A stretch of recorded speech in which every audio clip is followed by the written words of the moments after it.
Дәбір жолы құтман кеш, урматтуу Бишкек, урматтуу Кыргызстан. Мына ушантип адаттагыдай кайрадан сиздер менен Борон шоу кечинде программасын баштайбыз.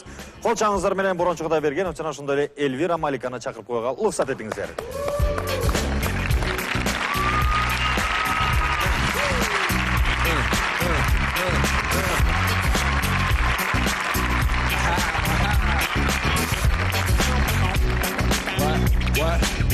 What?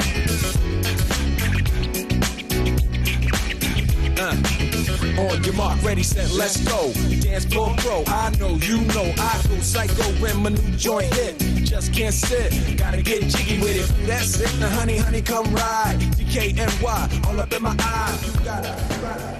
Assalamu alaikum. Dağıla biyden toktay albayla tam söylediğinde bana kişine yeşik jılıp kaldı.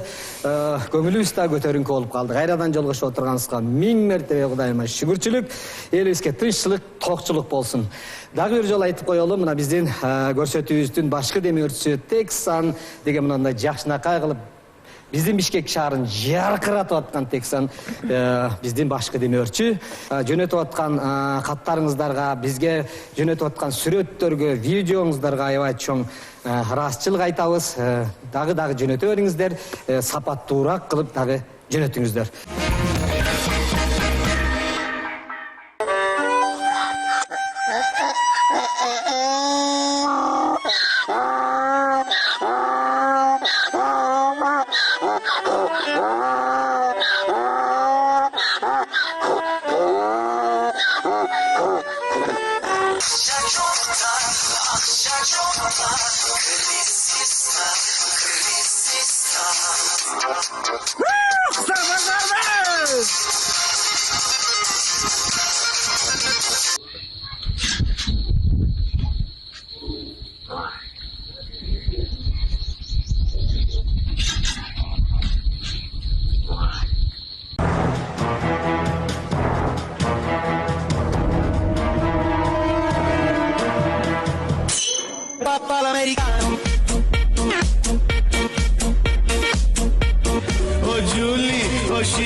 Беркин yourself, man.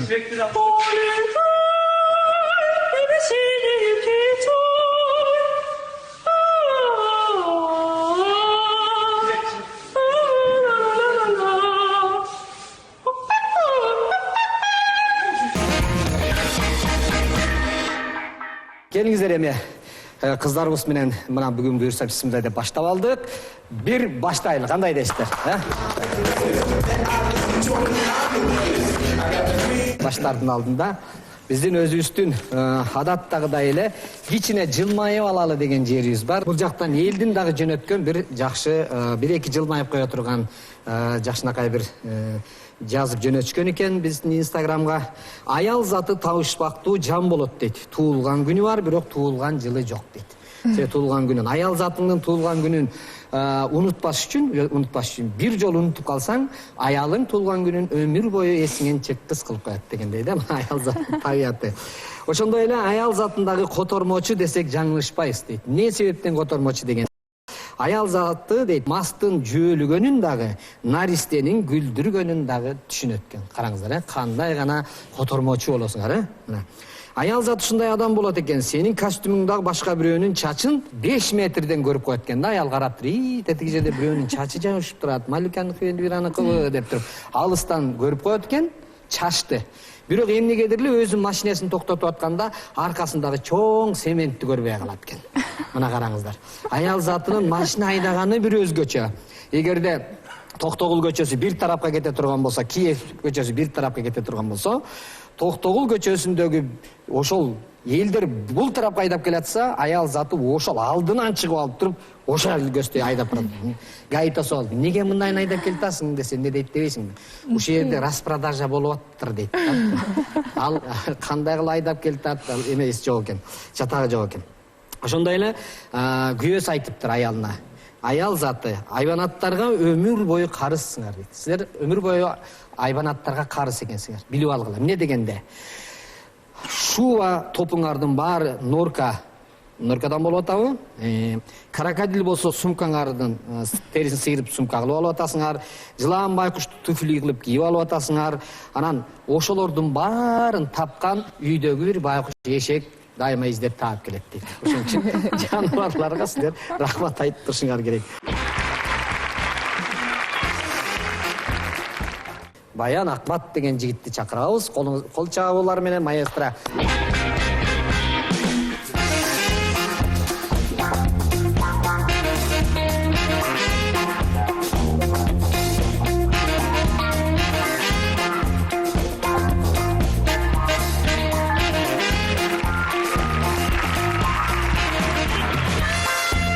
Биринчи настроение кандай, жакшыбы? Настроение маанай жакшы. Маанай жакшыбы? Шүгүр. Сиздер кирип келгенде эле бүт жаркырайып турбайбы? Жаркырагандан баштап эле мындай, мынау сонун мебелге келип отурганда, сонун мебел деген дагы биздин ошол демөөрчүбүз ушундай жакшынакка келген коноктор мындай отурганда бир өзүн жакшы сезсин деп туруп даярдап берген. Жакшы экен. Эми биринчи көпчүлүк көрүүчүлөргө бир-эки ооз сөз, бир 3 ооз сөз менен өзүңдү айтып койсоң жакшы болот да. Баян Акматов Өмүрбекович 1987 жылы 8 майда төрөлгөнбүз. Нарын районуна караштуу Эмгек Тала айылында акынбыз, ырчыбыз, обончубуз. Сен аябай экзамен берип аткан. Айылга барып келдиң беле? Айылга бар элекпиз көптөн бери. Билексиңби? Баягы айылга мен телефон чалсам, эмне дейт? Кичине суугураак кестечи. Тиги кандай суук болот атабы десем, жок, азыр жакшы эле болуп калды.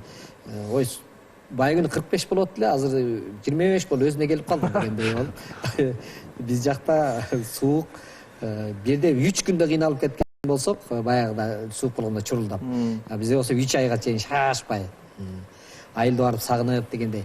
Акындык өнөр кантип башталды, каяктан башталды? Айылда жүргөндө мен мисалы ырчы болом дегенде кол кайтарып жүрүлүрдөй берчим. Эми айтыш өнөрүнө кызыкканым негизи ата-бабабыз баары тең. Көпчүлүгү жамакчы, жомокчу, санжырачы инсандар болгон. Андан кийин Бишкекке келип окуп баштагандан баштап айтыш коомдук фондуна бардык. Устаттардын артынан ээрчидик, Жеңишбек Байкендештин артынан ээрчидик. Искусство университетинде Замирбек Үсөнбаев агайдан 4 жыл бою дастанчылык боюнча сабак алдык. Анан ошолордун жыйынтыгынан колубузда комузду көтөрүп жүрөбүз.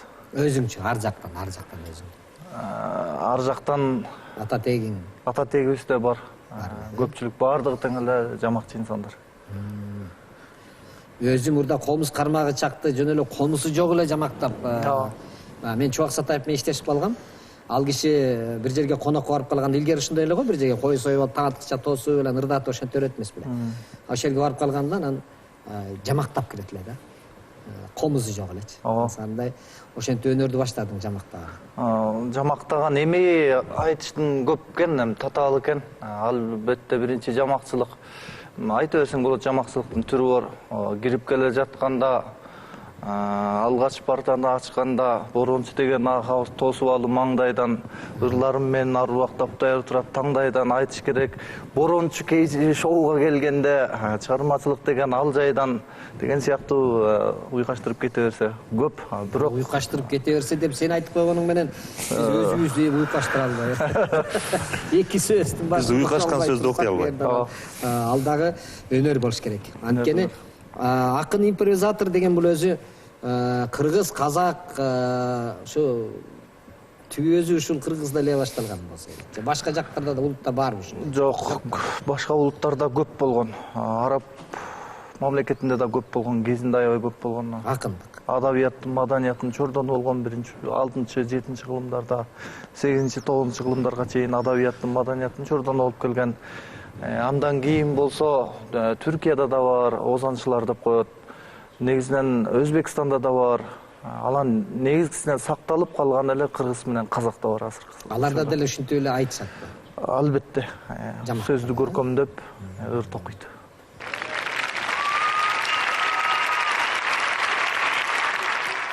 Анда көрөрмандардын баарына, жашы менен карына биз унутта калтырып жаткан, балким көкүрөгүбүздө жаттап жүргөн акындардын оозунан, улуу инсандардын, жомакчы жомокчулардын оозунан макал, лакап, санжыра деген нерселер айтылып калат экен. Мен бир аз эзиңиздерге салып, улуу инсандардын айтып өткөн асыл сөздөрүнөн териптер урдап берейин, сиздер кабыл алып укпаңыздар. Алгач ырдай турганым Токтогул атабыздын насыятынан. Жалпы жылдыз чогулса да жарым шолдан айдай жок, 9 улак бириксе барысы жалгыз тайдай жок. Өңчөй белдин сапаты бир кийимдик шайдай жок. Бычак берсең кындап берсең чындап бер. Берекесиз байлардан тегиз менен кун кетер. Жумуш кылсаң муда кыл, иштеп кетпей илдекер. Кара санап бир далсаң кара баштан миң кетер. Ажал жетип күн бүтсөң ай, койчу кайран бир башың шылк этер.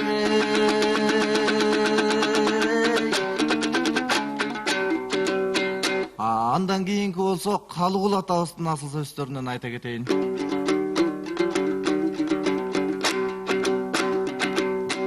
Жыйырма менен 30 жаш өтсө келбейт алгайтып, желип өмүр өткөн соң ай, жигит болбойт чалгайтып. Аргымагатың арыса, алмагы кыйын жалгайтып. Калалуу коргон бузулсаң ай, кала болбойт тамгайтып. Кедейчилик жигиттин кейпин бузат шалдайтып. Келе деп келсе бересиң, кейтет жанды саргайтып. Чырпыгың сынса түбүнөн чынар болбойт талгайтып. Чындап ажал келген соң ой, чыкса келбейт жаңгайтып. Туйгунуң ой учса колуңдан, тууруңа конбойт алгайтып. Тууруңа конбойт алгайтып. Бул Калыгул атабыздын асыл саптарынан. Мен сизге белек кылым келип атат. Белегим пул белек эмес, ыр белек, ырдан өткөн белек жок экен. Сизди төрөп өстүргөн апаңызга жана жалпы көрүүчүлөрдүн апаларына арнап, жана ошондой эле мени төрөп өстүргөн апама арнап ырдап берейин. Ушул чыгарма жалпы Кыргызстанда азыр элдин баары тыңдап жактырып аткан чыгарма. Калеме мага таандык,Оону Кубаныч Алиев досума таандык.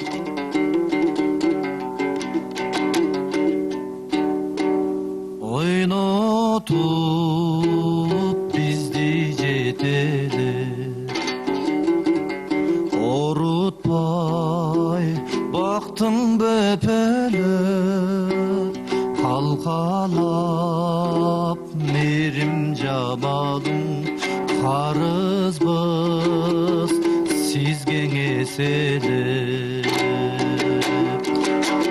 Кайгымды тарттың теңселип, карыздар ким бар менчелик. Жүк болгон күнүм эстесем, жүрөгүм ооруйт өйкөдү. Аламды нурга бөлөйсүң, ак көйнөк кийсең көйкөдүп. Аламда бир даң аялсат, ажарлууң эмес сенчелик. Сулуу эмес апа сенчелик. Үмүттүн отун жандырган, үй ичин майрам шаңгылган. Өмүргө биздин алып келген энелер үчүн жан курман.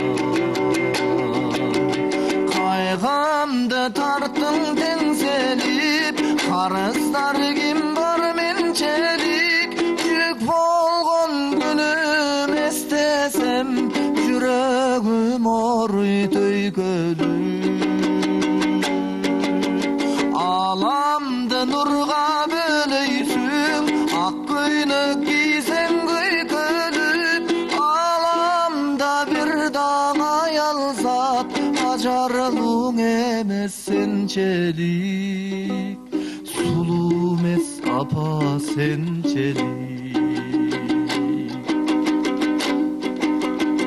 Ömürde kançan arman var Özün var demek mayran var Beyiştep senin tamanın Belgilep aytkan paygambar Kaygamda tarttın tengselip Qarızlar kim var mençelik Yük bolgon günüm estesem Yüreğim oruy töykölük Alamdı nurga bölöysün Ak köynök giysen köykölük Alamda bir dağ yalzat Acarlığın emes sençelik Bor keremez sençelik Ay merimdü emes sençelik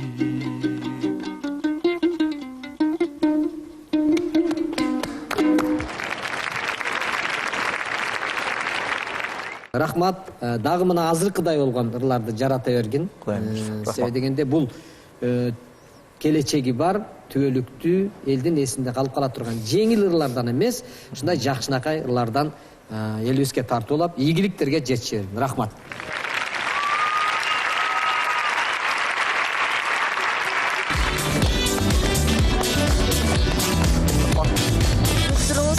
Рахмат. Кана бир сөткө чыгып коебуз. Сөткө чыгып коелу.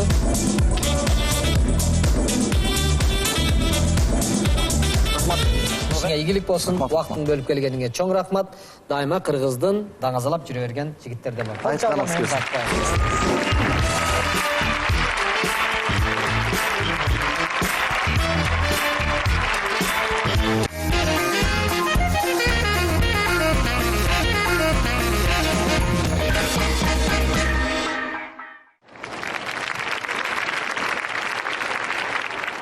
Өзүбүзчө кыялдана бербей келген конокту чакыралы. Себеби дегенде бүгүн биз баягыда убада бергенбиз элдерге. Ушул ар кайсы кесиптеги, ким кайсы жерде иштебесин, баарын конокко чакырабыз дегенбиз. Бул жолкусунда биз студент кызыбызды чакырдык. Студент кызыбыз болсо Казакстандан келген конок кызыбыз Кыргызстанга келип окуп, ушул жакта ырчы болом, ушул жактан окуйм деп ниет кылып атат экен. Анда биз алдыңыздарга Эдилина Михибаева деген кызыбызды чакыралы. Бир кол чабып.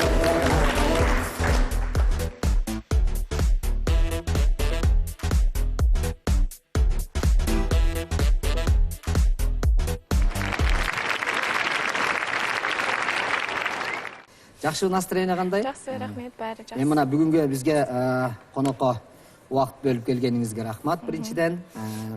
Эми сөздү баштайлы. Биздин көрүүчүлөргө айтканбыз, ар тараптан таанылган дагы конокторубуз келет. Негизгиси таланты барлар чыгарабыз дегенбиз. Мына Эдилина деген атыңыз бар экен. Ушул Эдилина деген бул казакча атпы, кыргызча атпы, эмнени түшүндүрөт? Буну мен өзүм анам койгон. Бул атты.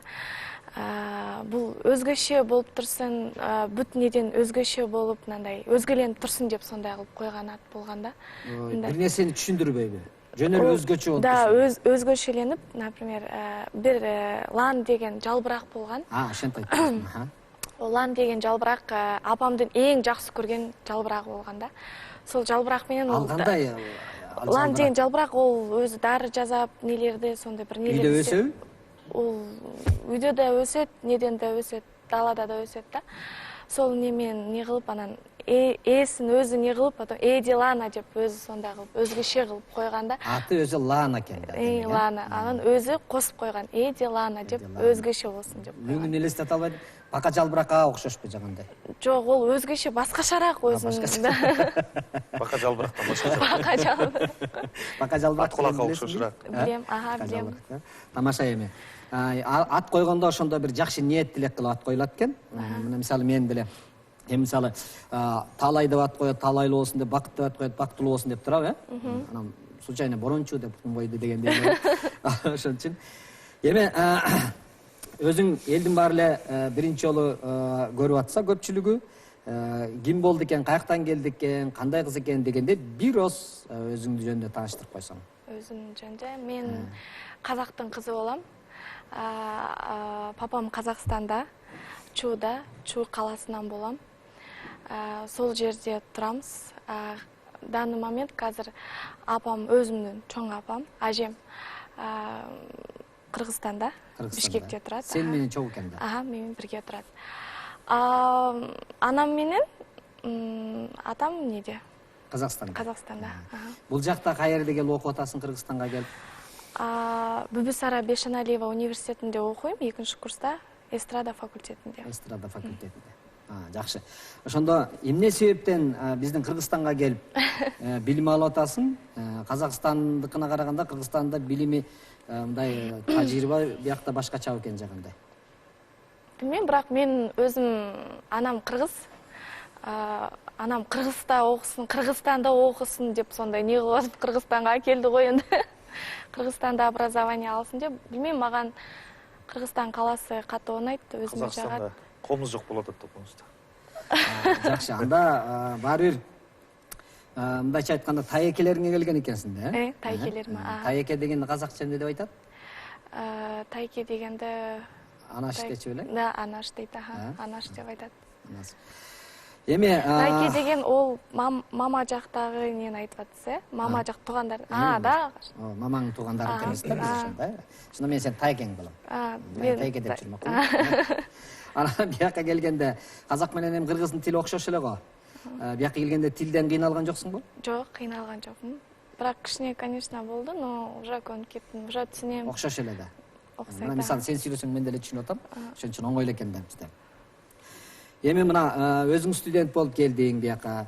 Ошентсе дагы мына студент болгонуңа карабастан көпчүлүгү чыгармачылыкта иштеп жүргөн биздин таланттуу ырчы жигиттерибиз, кыздарыбыз ыр жаздырып, клип тарттырып, ага деген көп чыгым кетет. Өзүң студент болсоң дагы мына мен бу жерде жылдар өтсүн арадан деген ыр жаздырып канекесиң, ошол обону кимдики, сөзү кимдики? Ол деген мурун Динара Акулова деген анчы эжекемиз айтып чыккан экен, мен бирок онун авторун таппай койдум. Казыргышан иштедим, бирок бир эт авторун таппай койдум. Бизде Кыргызста, Казакта биздики деле ырдай берсең болот. Аз казактар Кыргызстандын ырларын биздикиде ырдайт, биз аларды биздикиде ырдап коебуз. Сону вообще таппай койдум, мен маган катты унады улан. Негедир өзүмө сол тартты да, сону чыгаргым келди. Сомен не кылып чыгардым. Жакты унады өзүмө. Бирок авторун тапкан жокмун. Чыгымы кандай болуп атат? Казакстанга караганда Кыргызстанда ыр жаздырыш кичине мындай арзанга түшөт деп айтат. Билмейм, бирок эки жер бирдей го деп ойлойм. Мен үчүн бирдей эле болду. Эки жер. Эми окууну бүтөсүң, окууну бүтүп профессионал ырчы болгонуңдан кийин кандай бир эл аралык сынактарга барып катышайын деген бир оюң бар? Кудай кааласа оюм бар, алдына койгон максаттарым бар. Оган жетүүгө аракет кылам. Колумда бүт нелерди иштейм. Сон тагы да аракеттеримди, нелеримди иштеп көрөм. Катсам деген оюм бар, бирок эми көрөмүз. Астыда тагы да нелерди. Ошондо эл аралык сынакка барып катышып калдың дейли, Ошондо Кыргызстандын атынан ырчы болуп чыгасыңбы, Казакстандын атынан ырчы болосуңбу? Конечно, Кыргызстан. Кыргызстандын атынан ырчы болосуң, сен ушул жактан тарбияланып. Анан туугандарың айтпайбы, эмне сен тиги Кыргызстандын атынан чыгып атасың деп. Анан эми ырчыларды көрүп жүрөсүң, Казакстандыкын деле биздикин деле, Россиянын бар. жакшы ырчы, профессионал ырчы кандай сапатка ээ болуш керек? Мындай өзүн алып жүрүү керек. Кандай? Мындай мынтип басып койгон. Жок, энди биринчи очередь ойлойм, что өзүн алып жүрүү керек деп. Өзүнүн несин билүү керек. Өзүнүн стилин билүү керек. Стилин билүү керек. Стили менен болуу керек деп ойлойм. Каждый адам өзүнүн, например, басында алып чыгууга мен андай стиль кылам, мен андай кылып чыгам деп со менен бирге иштөө керек деп ойлойм. Например, мен дагы басында чыгайын дегенде көп нерселерди ойладым да. Нандай кылып чыксам калай болот, нандай кылып тартсам калай болот, или жакпай каламы, или Кыргызстанда тагы бирдеңке деп айтамы. Еще мындай не ырда алганда дагы сондай деп ойладым да, эми Кыргызстанда. Эки элдин ортосунда чайналып эле атат дейсиң. Унутуп койсоң бияк жаман көрбөсүн, тияк деген. Антип берсең кыйналасың да. Анын үчүн өзүң оюңдагыдай. Болбосо экөөнү тең аралаштырышың керек. Анда сен өзүңчө бир стиль, имидж ойлоп табышың керек экен. Мисалы көйнөктөрүң кыргыз менен казактын эки аралас болуп дейсизби? Аралашкандайында, ошондой кийип чыкканга, анан өзү мындай мода деле болуп кетиши мүмкүн. Балки мен сага бир кеңешим. Сен бир ырдасаң, бир куплеттин казакча, бир куплеттин кыргызча ырдай бербейсиңби? Ондай деле ойлоп көргөм. Просто кыргызча, казакча ырдаганда мен ойладым, что, например, радиода алмай коёму деп да, сондай ойлор кетти да. Эми кыргызча, казакча болгондо. Болсо болот да. Орусча кошмо.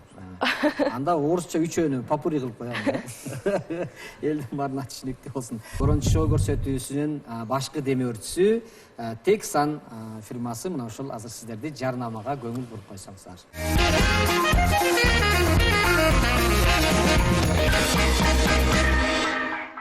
Ырчылык өнөрдөн башка эл билбеген дагы кандай өнөрүң бар?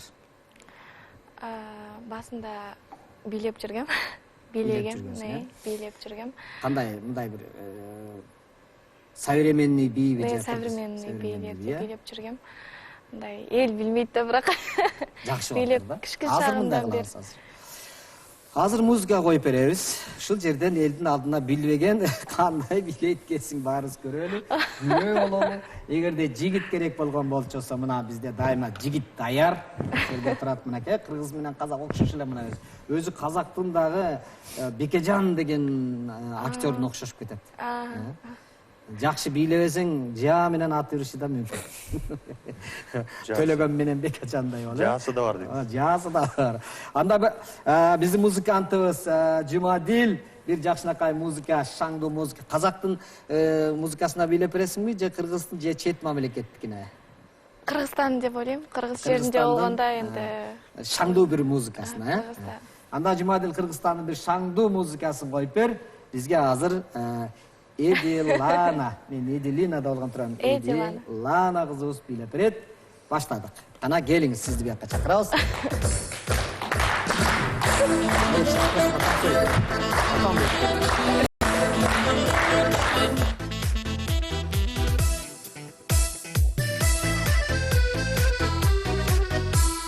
Караңгы түндө калганыңда, караңгылап адашканыңда, кара короз кыйкырганга чейин карам болуп турсам сонунда.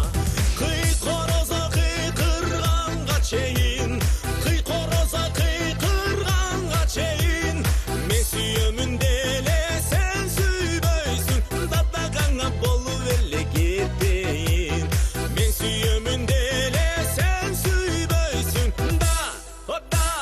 дадагаңа болуп эле кетейин.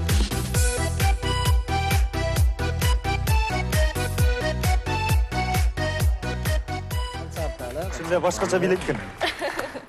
Жакшы бийлейт экенсиң. Ырдап атканда ырларыңа мындай бий менен аралаштырып ырдайын деген аракетиң бар экен да демек, Ушулук бар экен. Анан эми Кыргызстанга келдиң, Кыргызстанда жашап атасың. Адам көнүп калган жерден бир жакка кеткиси келбейт. Анан Кыргызстанга эле турмушка чыгайын деп атасыңбы кыргыздарга? Билбейм, эми ол убакыт көргөзөтүн чыгар. Бирок өзүнүн оюмда бар. кыргыз жигитке тейин деген оюм да бар. Но анам дагы сону каалайт. Кыргыз жерине тийсеңби деп ойлойт. Биякта катташып, өзүнүн туулган жерине биякта келип турайын деген шылтоо. Апаңыз Азамат экен, акырын-акырындан бияка тартаттыр да. Акырын-акырын. Жигиттерден, биздин кыргыз жигиттерден кандай аркаңдан жүгүрүп аткандар көп болсо керек, Айтпайм көп деп, бирок бар. Бар экен, Буюрса, анда өзүбүздө калат экен, Буюрса. Өзүбүзгө алып калат экенбиз, Эми насыятты алып кач деп айтайын десем келинчеги бар. Ошон үчүн башка жигиттерибиз көп, кыскасы. Эми мындай, өзүң бияка келип, элдин алдына да чыгып, ырдап, тойлордо ырдап жүрөсүң, Казакстанга тойго барып атасыңбы? Барып атырмын. Ол биринчи очередь барып атырмын. Казакстанга тойго барасың, казакча ырдап жүрөсүң, аякка барып кыргызча да ырдап коесуң. Кыргызча дагы. Казак менен кыргыздардын ортосунда биздин тойго чакырганда, эгерде эме болбосо, баасы кандай болуп кеткен, айырмасы? Айырмасы бирдей эле го деп ойлойм, бирок кичине бар, өзгөчөсү бар, потому что бизде тенге кичине башкача не болуп калган азыр. Казактарда көбүрөөк төлөп берет. Да, көбүрөөк төлөп берет. Бирок эми оларга Кыргызстандын ставкасын айтып, теңгеге ауыстырып бергенде оларга өтө көп болуп кетет. Да. Анда мындай, бизде биздин көрсөтүүбүздө мындай бир эл оозунда элек жок деген бир рубрикабыз бар. Өзүң көпчүлүк мындай таанымал болбосоң дагы тааныгандар бар. Сен ырдаган ырыңа клипти көргөндөн кийин сага дагы комментарийлерди жазгандар бар экен. Эми бул ырчы болом деп аткандан кийин жакшы жаман сөзгө дагы даяр болушуң керек. Себеби дегенде эл арганда өзүнүн оюн айтат. Ай мындай болбойсуңбу, тигиндей болбойсуңбу деп. Балким бул кезге чейин сени казактын кыз экенин билбей жүргөндөр бар чыгар, Эми мындан кийин балким жаман комментарийлерди, туура эмес комментарийлерди жазбай калар, сыйлап, дегендей мындай. Бул жерде 3-4 суроо бар экен, муну өзүң окуп берип, анан кайра өзүң жооп беришиң керек. Даярсыңбы? Даярмын. Ыңгайсыз болуп, мындай кете турган нерсе болсо окубай коесуң. Атын ким жазганын окуп коесуң. Бул ошол сенин биз интернеттен карап көрсөк, ошол сенин клибиңден кийинки жазылган комментарийлер болсо керек. Баштадык. Кой болбой уят дейт го. Кой болбойт уят. Кой болбойт уят. Бул эмне клипте, мен да клибиңде көрбөптүрмүн чынын айтканда. Клиптеги сөз болуп атса керек, Эмне кылдың эле клипте башкача кийинип чыктың беле? Жок, ондай деле болгон эмес. Өзүң түшүнбөй калдың, Ким деген жазды? Өзүм түшүнбөй калдым. Асель дейт го, Эсенбекова. Асель Эсенбекова. Дагы андан кийин фонограмманы да эптеп албаптырсың го дейт. Эптеп албаптырсың го фонограмманы. Эптей албаптырсың го, эптей дегенде. Эптей деген түшүнбөй калбадыңбы? Эптей. Фонограмманы да жакшыраак ырдай албапсың го дептир. Фонограмманы. Билбейм, неге ондай жазган, бирок жакшы эле ол жерде жакшы эле ырдап, баары жакшы эле болгон. Анан ар бир адам өзүнүн несин жазат, оюн жазат деп коет го. Анан башкасын не кыла берейин, окуй берейин. Мындай тез кыска жооп бериңиз. Жөнөкөй эле тырмак жасаган кыз эле дейт. Жөнөкөй эле тырмак жасаган кыз эле. Сени тааныгандар окшойт го деп. Бирок честно клибимде жөнөкөй эле без өстүрүп, мындай наращивание деп коет го, сондай эмес. Өзүмдүн эле немди не кылып тартылган клип го, натуральный. Баары жазалма, жандуураак бийлеп ырдаса болмок дейт. Ошон үчүн көрдүңбү, мына сын. Мен аябай шадыраңга азыр. Ол жерде байше жазалма деген болгон эмес. Ол жерде бирге эле бийлеп жүргөн, бирге эле не болуп жүргөн кыздар эле бийлеп берген. Бирок ол жерде биз жасаган да жокпуз, жеген да жокпуз. Калай болгон сондай эле тартып койгонбуз. Кийимдери кантет самсалап, качан эле кыргыз кыздары ушинтип кийүүчү эле дейт. Ол самсалап дегенде американский стильде айтып атса керек деп ойлаймын, потому что біз сол танцевальный группа менен жаңыдан бастаганда руководители сол нені маған предлагать еткен. Ол менен ешкім тартылған емес.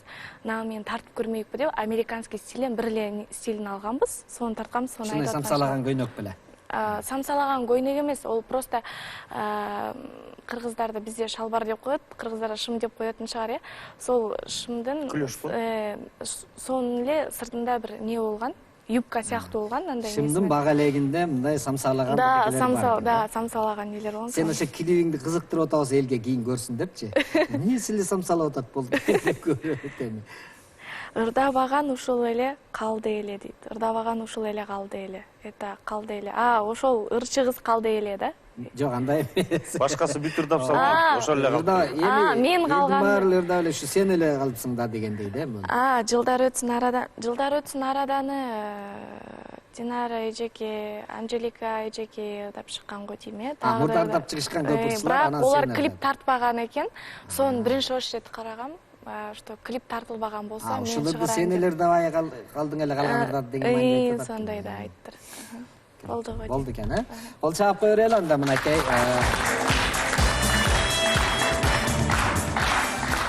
Эми рахмат, биздин убактыбыз дагы келип калды. Эми атайын келгенден кийин бир ырдап берип кеткен биздин шартыбыз бар.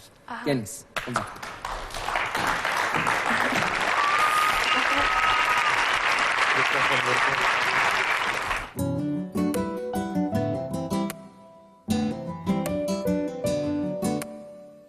Күнім сен сөнбеші, сөнбеші сөней көрмеші, күлкіңнен түссе сәулесі, жайнайды жүрегімнің барлық бөлмесі күнім ау. Күнім сен сөнбеші, сөнбеші сөней көрмеші, күлкіңнен түссе сәулесі, жайнайды жүрегімнің барлық бөлмесі күнім ау.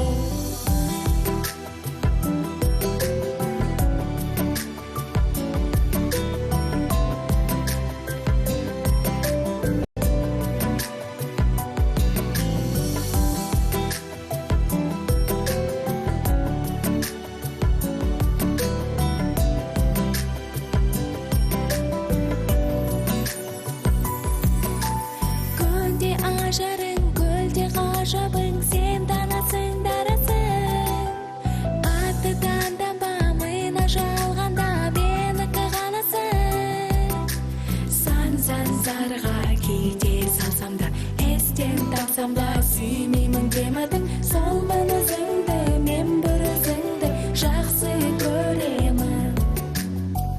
Күнім сен сөнбеші, сөнбеші сөней көрмеші, күлкіңнен түссе сәулесі, жайнайды жүрегімнің барлық бөлмесі күнім ау.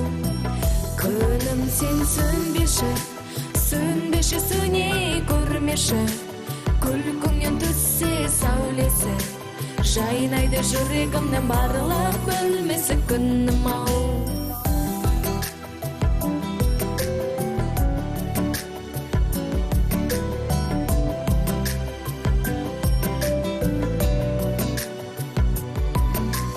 Тәтті нәзігім, қақтың қазығым, сен үзілмес үмітім.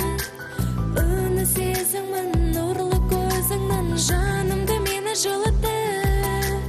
Тілескенде біз бір кешкенде, сырлар кешкенде, жүректен жүрекке, сен күлген кезде, селпілген лезде, тастайды лекте. Күнім сен сөнбеші, сөнбеші сөней көрмеші, күлкіңнен түссе сәулесі, жайнайды жүрегімнің барлық бөлмесі күнім ау. Күнім сен сөнбеші, сөнбеші сөней көрмеші, күлкіңнен түссе сәулесі, жайнайды жүрегімнің барлық бөлмесі күнім ау.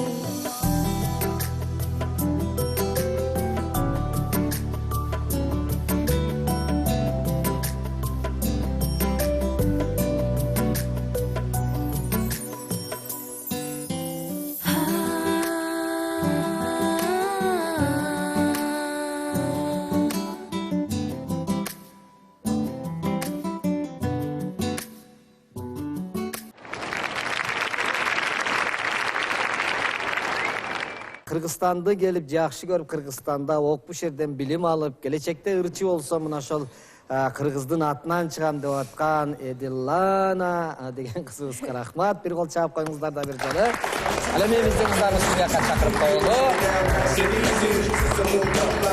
Малика менен Лира, сизге бул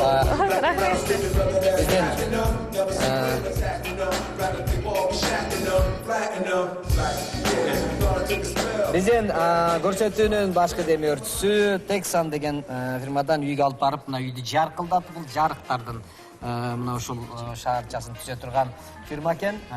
Куту үйдөн кур чыкпа. Бизде Кыргызда тойго барганда сөзсүз пакет алып кетмей адат бар. Билип калдым. Сизди жакшынакай алып кол чабуу менен узатып коелу. Ана кол чабып.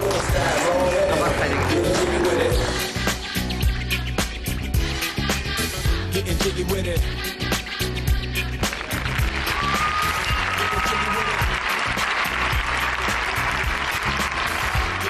Өзүңүздөрдүн дагы комментарийиңиздерди жаза бериңиздер, жакшы сүрөттөрдү жөнөтө бериңиздер. Борончу деген Инстаграмга кирсеңиздер, ичинде Борончу шоу дегенге мына жазылыңыздар. Кыскасы ошол жактан сүйлөшүп турабыз. Жакшылыгыңызга рахмат.